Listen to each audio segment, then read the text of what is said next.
Hello students, class 6 बच्चों, आज हम आपकी एसएसटी में दो क्वेश्चंस की रिवीजन करेंगे। दो लॉन्ग क्वेश्चंस हैं। एक तो है अशोक को महान क्यों कहा जाता है और भारतीय इतिहास में अशोक का क्या स्थान है, यानी कि हिस्ट्री के दो क्वेश्चंस हैं बच्चों आपके। और दूसरा है भक्ति किसे कहते हैं, भक्ति मार्ग की प्रमुख विशेषताओं का वर्णन करो। ठीक है, तो पहला क्वेश्चन है आपको, अशोक को महान क्यों कहा जाता है और भारतीय इतिहास में अशोक का क्या स्थान है।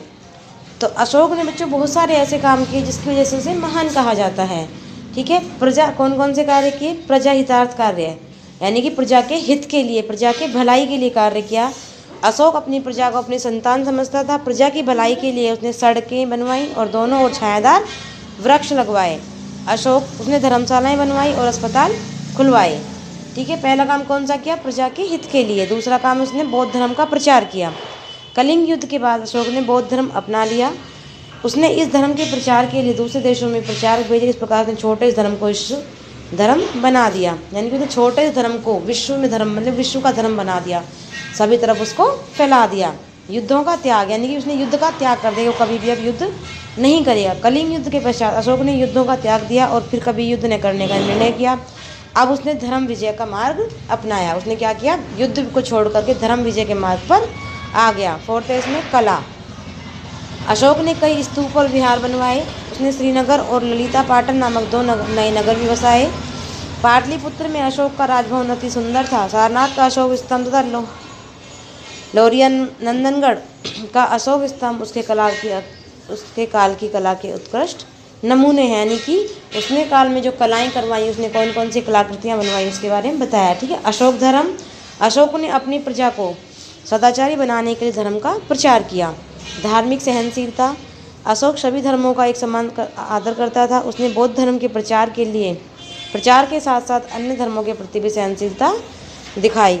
बौद्ध धर्म का अनुयायी होते हुए वह स्वयं को देवों का प्रिय ही कहता था। वो बौद्ध धर्म का अनुयायी था, लेकिन वो क्या कहता था, देवों का प्रिय, यानी कि भगवान को ही प्रिय है, प्यारा है।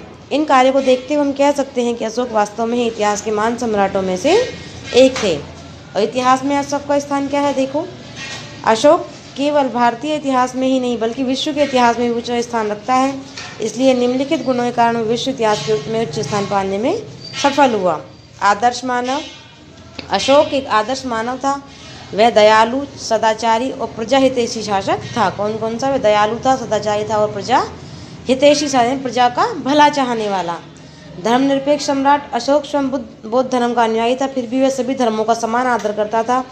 धार्मिक संकीर्णता छू भी नहीं पाई थी। अशोक जो था वो वैसे तो बौद्ध धर्म का अनुयायी, बौद्ध धर्म को मानने वाला था, लेकिन साथ में सभी धर्मों का आदर करता था। वो ऐसा नहीं था कि बौद्ध धर्म को मानता था तो हिंदू धर्म की या फिर किसी और धर्म की, जैन धर्म की, ईसाई धर्म की आलोचना करता हो या उसे गलत मानता हो। सभी धर्मों को समान मानता था।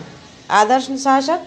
अशोक एक आदर्श शासक था। उसने अपनी प्रजा को न्याय दिलवाने तथा सुखी बनाने के लिए तथा धर्म के मार्ग पर चलने के लिए धर्म महामात्य नामक अधिकारी नियुक्त किया। कौन सा अधिकारी नियुक्त किया, धर्म महामात्य।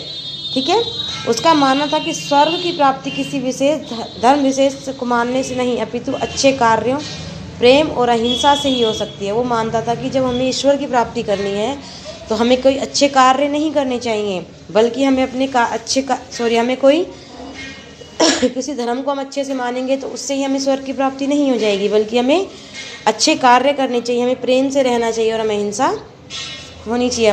वह संसार का पहला सम्राट था जिसने पशुओं के हित का ध्यान रखा। उसने पशुओं के हित का भी ध्यान रखा। ठीक है, तो इसीलिए बच्चों अशोक महान कहा जाता है और उसका भारतीय इतिहास में ये सब स्थान था। ठीक है, क्वेश्चन नंबर 2 है आपका, भक्ति किसे कहते हैं और भक्ति मार्ग की प्रमुख विशेषताओं का वर्णन करें। तो भक्ति किसे कहते हैं, भक्ति भज शब्द से बना है। कौन शब्द से बना है, भज, जिसका अर्थ विभाजित करना या हिस्सेदारी होता है। क्या होता है, जिसका अर्थ विभाजित करना या हिस्सेदारी। इसका अर्थ यह है कि भक्ति भगवान और भक्त के बीच परस्पर एक अंतरंग संबंध है। भक्ति भगवान के प्रति झुकाव का नाम है। भक्ति मार्ग की विशेषताएं।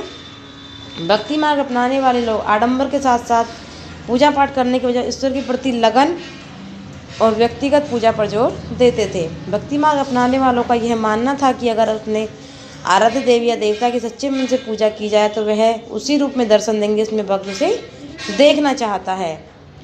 भक्ति का मार्ग सबके लिए खुला था, चाहे वह धनी हो या गरीब, ऊंची जाति का हो या नीची जाति का, स्त्री हो या पुरुष। भक्ति में देवी देवताओं का विशेष सम्मान होता था, इसलिए विशेष जगहों पर ही इनकी मूर्तियों को रखा जाता था। भक्ति परंपरा ने चित्रकला, शिल्पकला और स्थापत्य कला के माध्यम से अभिव्यक्ति की प्रेरणा दी है। ठीक है बच्चों, आया समझ में? आपको दोनों क्वेश्चन जिन बच्चों की कॉपी में लिखे हैं उन्हें नहीं लिखना है, जिनके में नहीं लिखे हैं उन्हें अपनी कॉपी में लिखने और लर्न करने हैं। ठीक है बच्चों, ओके बच्चों, आज के लिए इतना ही। थैंक यू बच्चों।